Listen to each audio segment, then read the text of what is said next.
So here we are on the MSF campus in Foya, Ebola Treatment Center in the north of Liberia.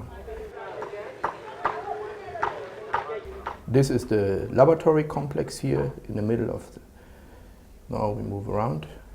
This is disinfection containers from MSF. So this was MSF stuff. So before we enter, we have to disinfect the hands here. This is all bleach, 0.5% bleach. So in Foya we are in a concrete building. So biosafety here, European mobile laboratory sticker, very important.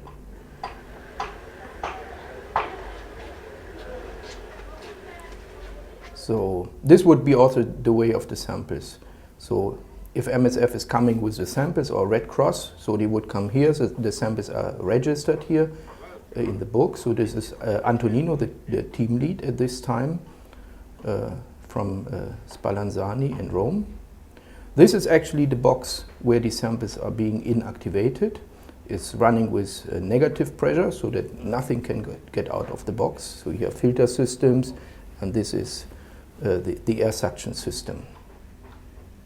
This is a centrifuge where then the samples are spun down. This is all protective equipment, gloves. This is the waste bag. So if the waste out of the glove box, we call it glove box. You see here the gloves. So the operator has the hands inside this box. So freezer for storage of reagents and samples. These are transportable freezers here, where we can bring then samples home, for example, or bring reagents to the field. Again, filters. This is the site where then RNA is extracted out of the samples. So the nucleic acid from the Ebola virus, which is then detected by the method which we call polymerase chain reaction.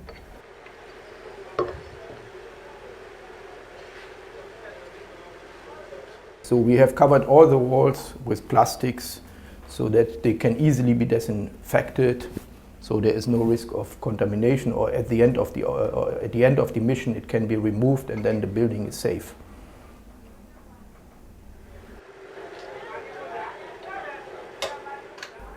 Yeah, it was not built for the lab. So of course this is a building for another purpose.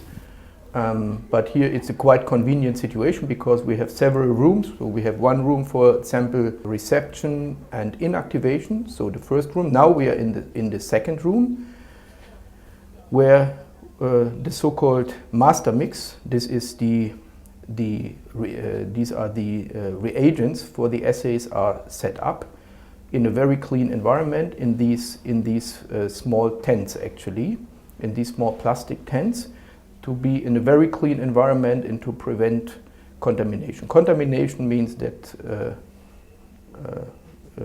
the assay could be falsely positive if Ebola RNA comes into the reaction from another sample. So just to prevent this, we work in a very clean environment in these tents. So this is just lab material stored. You see, we need a lot of gloves for these plastic materials.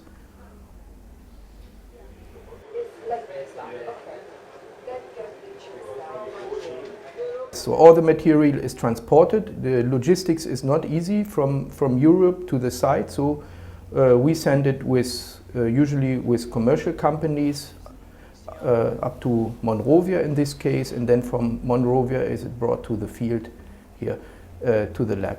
So what you see here is then the final step of analysis. These are the PCR machines which amplify then the genome of the Ebola virus, and then we get a signal or readout from these machines telling us if the patient sample was positive or negative. So we have these three rooms: the first room, the inactivation; the second room, the setup of the reactions; and the third room, the amplification of the Ebola genome and the detection.